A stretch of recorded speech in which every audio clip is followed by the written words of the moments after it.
তো থাকতে হবে ভোট গণনা ফলাফল বুঝতে তারপর স্বাক্ষরটা করে কিছু করা যায়। আমরা টিচার মানে সুন্দরভাবে ভোটটা সম্পন্ন করে যাতে আমাদের অনেক ধরনের হলে কিন্তু 18-14 সালে নির্বাচনে নুরুল হুদা আমাদের এলাকারই মানুষ হিসেব করতে হবে এবং সবাই ভোট সুন্দরভাবে সম্পন্ন হওয়ার পরে ফলাফল বুঝে তারপরে কিন্তু যাবে। সুন্দরভাবে পবিত্র দায়িত্ব আছে। আমখোলা ইউনিয়নের 9 নম্বর ওয়ার্ড রতনদি তালতুলি আপনার একটি কেন্দ্র উলানিয়া হাট এবং 10 মিনার আমরা আরজবেগি পাতারচর সরকারি প্রাথমিক বিদ্যালয় এবং রণগোপালদি ইউনিয়ন পরিষদের এই কেন্দ্রগুলোতে আমরা ঘোড়া মার্কার প্রার্থীদের উচ্ছৃঙ্খল এবং উগ্র আচরণ দেখেছি।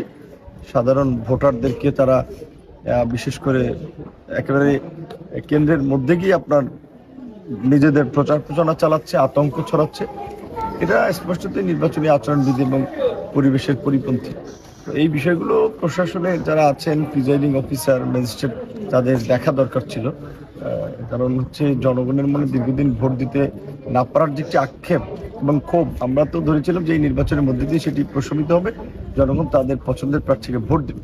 কিন্তু এখানেও মানুষের মধ্যে একটা চরম উদ্বেগ উৎকণ্ঠা কাজ করেছে। আমাদের যেটা ধারণা ছিল অন্তত 60-65% ভোট কাস্ট হবে, কিন্তু এখন পর্যন্ত যা দেখছি তাতে 50% বেশি হয়তো ভোট কাস্ট হবে না। কারণ হচ্ছে ওই যে কয়েকদিন ধরেই বিভিন্ন বাসা বাড়িতে হামলা, অগ্নিসংযোগ এগুলো করে জনমনে আতঙ্ক ছড়াচ্ছে এবং এই ঘটনাগুলোতে প্রশাসন বরাবরই একটা নির্বিকার ভূমিকা পালন করে। প্রশাসনের একটু শক্ত ভূমিকাটা দরকার ছিল। তো ইতিমধ্যে আমরা শুনতে পেয়েছি যে তারা শেষ বিকেলে কিছু কেন্দ্র গন্ডগোল করে স্থগিত করা একটা পায়তারা চালাচ্ছে। আমাদের নেতা কর্মী আমরা সচেষ্ট রয়েছি, প্রশাসনও আশা করি সতর্ক থাকবে যে কোনোভাবেই যেন এই কেন্দ্র স্থগিত না হয়। যে বহুদিনের প্রত্যাশিত নির্বাচন, যে নির্বাচন জনগণ ভোট দিবে, সেখানে কেন্দ্র স্থগিত করার মতো অপকর্ম করে যদি কেউ কেন্দ্র স্থগিত করতে চায়, সেই সুযোগটি দেওয়া ঠিক হবে না। আগামীকাল বিজয় মিছিল হওয়ার দাওয়াত থাকবে আগামীকাল। Bye bye.